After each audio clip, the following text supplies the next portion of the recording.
सभी को नमस्कार। और जैसा रमा सर ने बोला, जय समाजवाद। एक बार सभी बोल दीजिए, जय समाजवाद।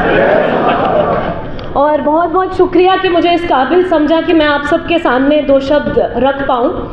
और इतनी खुशकिस्मती तो नहीं थी कि उस समय पर पैदा हुई होती और अपने निजी अनुभव शेयर कर पाती, पर विचारात्मक रूप से कुछ बातें रखना चाहूँगी।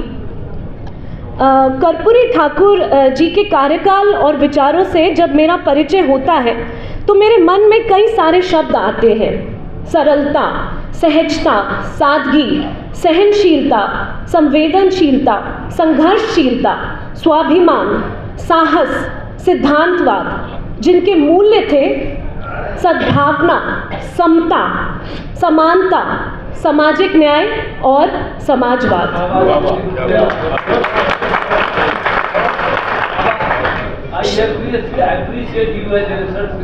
Thank you. शब्दकोश में शायद ऐसे शब्द खत्म हो जाए, परंतु उनके गुण, आदर्श और आचरण खत्म होने वालों में से नहीं थे। न जाने आज के नेताओं में से ये गुण कहाँ विलुप्त होते जा रहे हैं। आज के नेताओं का सोचे तो मन में शब्द आते हैं स्वार्थी, सांप्रदायिक, सिफारिशखोर, दिखावटी, पाखंडी आदि। पहले के नेता यानी कर्पूरी ठाकुर जैसे नेता किसान नेता होते थे, मजदूर नेता होते थे, छात्र नेता होते थे, पिछड़े दलित आदिवासी के नेता होते थे।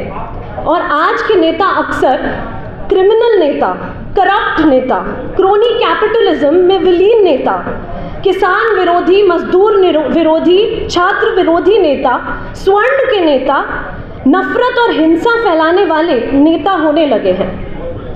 जहां कर्पूरी ठाकुर का नारा था पिछड़े पाए 100 में 60, आजकल के नेता पिछड़ों के उत्पीड़न में 60 घाट के मौके ढूंढते नजर आते हैं।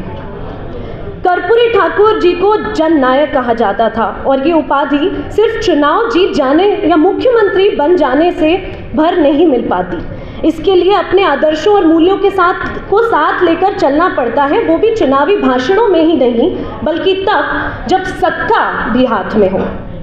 एक दौर था जब सत्ता का पर्याय होता था जनता, और जनता के लिए सेवा, समर्पण, त्याग और तपस्या।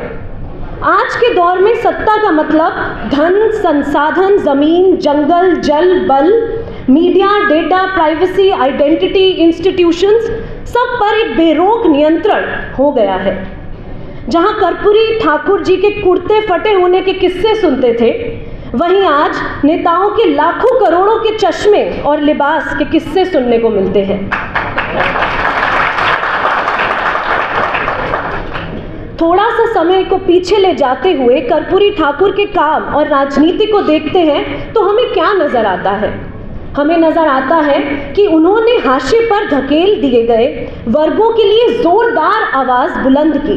भले ही इसके लिए उन्हें कितनी ही गालियां खानी पड़ी, कितना ही एक आम आदमी की तरह रहते थे, धन बल की कोई जरूरत नहीं पड़ी, या यूं कहें कि इन सब से ऊपर उनके आदर्श थे। यही वजह है कि आज के सत्ताधारी दल के लोग उनके मूल्यों को अपनाने के बजाय उनका नाम लेना ज़्यादा आसान समझते हैं, क्योंकि इससे वोट का तार जुड़ा हुआ है। ये सच्चाई और ईमानदारी की ताकत ही है कि न चाहते हुए भी सबको उन्हें याद करना पड़ रहा है। आज कैसा समाज बन गया है, बेगुनाह जेल में डाले जा रहे हैं। कर्पूरी ठाकुर जी जैसे जननायक के विचार हमें रास्ता दिखाते रहेंगे, तब तक न समाजवाद खत्म होगा और ना ही इसे कोई मिटा पाएगा, और तब तक दबे कुचले, पीड़ित, शोषित तबके और जनता के बीच उम्मीद की किरण बची रहेगी। महान जननायक कर्पूरी ठाकुर जी को मेरा नमन। शुक्रिया।